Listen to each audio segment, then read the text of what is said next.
Okay, we got orange. We got him right there. Is anger. Inverse of tendency to have forgiveness. No tendency to have faith. On his own, of course. Tendency to have love. They're all spirits of God. So, well, yeah. The Father, final say, all that. They act as one being, but they're all, 8 and 1. Yeah. Orange. I'll show you where he appears in scripture. Revelation, what's the best one to do? Revelation 3. I think that's the best one to go with first. Yeah. Lots. So we're gonna pay attention to like keys, abyss, stuff like that. To the angel of the church in Philadelphia, write, these are the words of him who is holy and true, who holds the key of David. What he opens, no one can shut, and what he shuts, no one can open. That is very important. Oh, whoops. We have Revelation 20.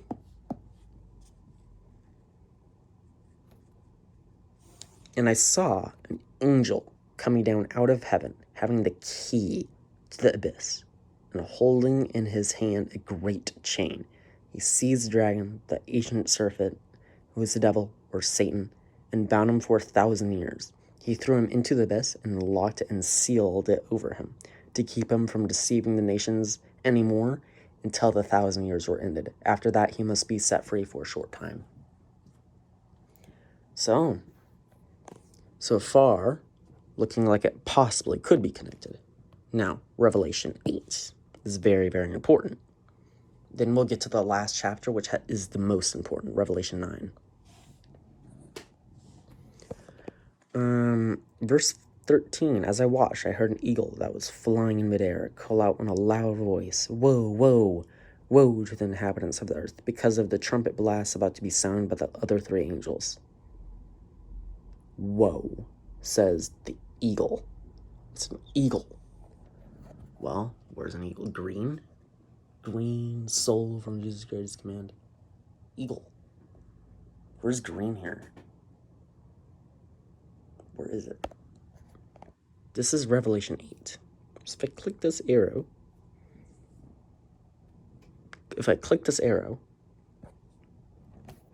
here we go. The 5th angel sounded his trumpet, and I saw a star that had fallen from the sky to the earth. The star was given the key to the shaft of the abyss. When he opened the abyss, smoke rose from it like the smoke from a gigantic furnace. The sun and sky were darkened by the smoke from the abyss. And yeah. And out of the smoke, locusts came down on the earth and were given power like that of scorpions on the earth. They were told not to harm the grass of the earth or any plant or tree, but only those people who did not have the seal of God on their foreheads. Only those people who did not have the seal of God on their foreheads. He was against the devil here. Going against the devil here. Jesus says that Satan does not fight Satan.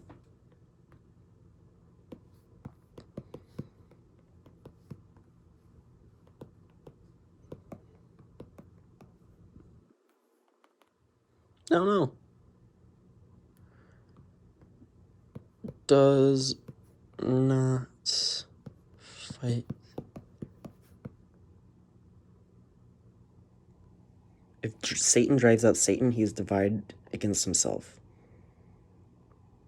There you go, Matthew 12:26, that's proof. He cannot be evil because he,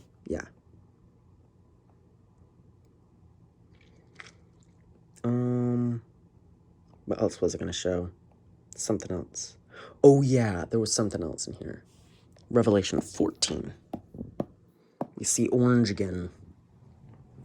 This is I think this is his last appearance. But yeah, this is an appearance of him. In the second path. Section. Yes, harvesting the earth and trampling the winepress. So we have, this is going to be Jesus and orange, amber and orange, each one having their own scythe.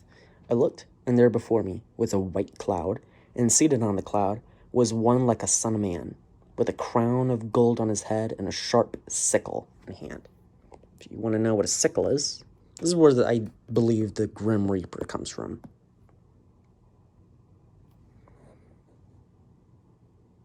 You have large sickles. So what the Grim Reaper holds is just like a massive,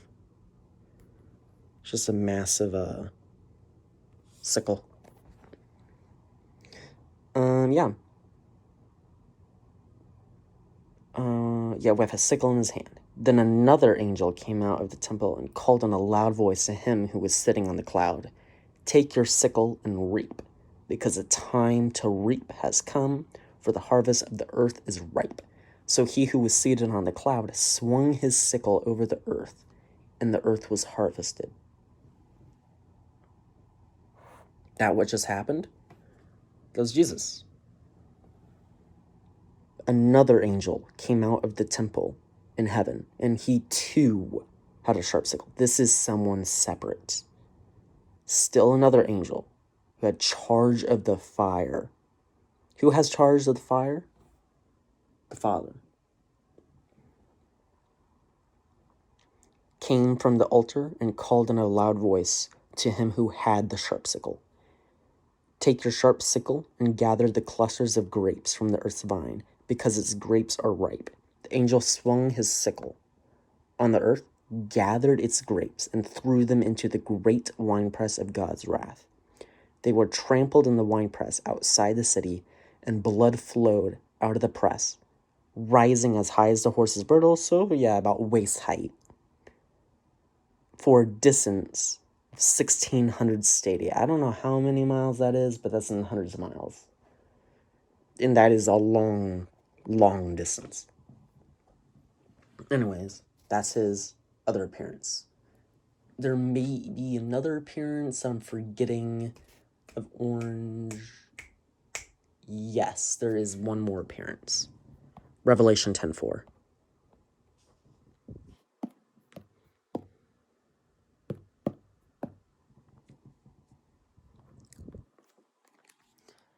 Oh, let me just do Revelation 10 because it's more than just 10:4. For context, then I saw another mighty angel coming down from heaven. He was robed in a cloud of a rainbow. That's important, a rainbow above his head. Who's the rainbow god? His face was like the sun, and his legs were like fiery pillars. He was holding a little scroll, which lay open in his hand. He planted his right foot on the sea, and his left foot on the land. Now, that is very, very important. On the sea and the land. Where else is that described? Of here, the beast out of the sea. And we have here, the beast out of the earth.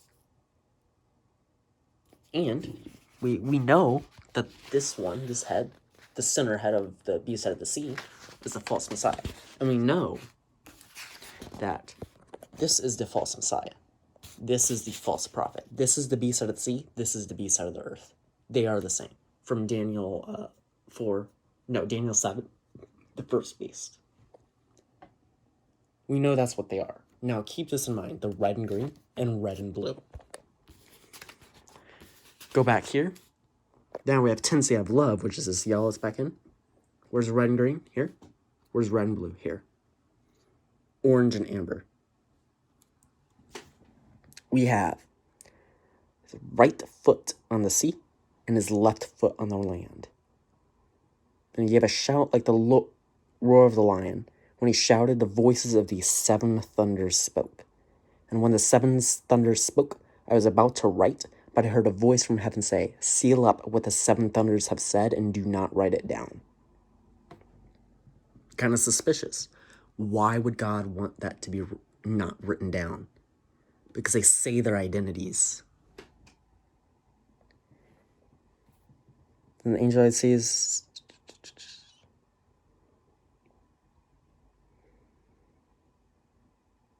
Yep.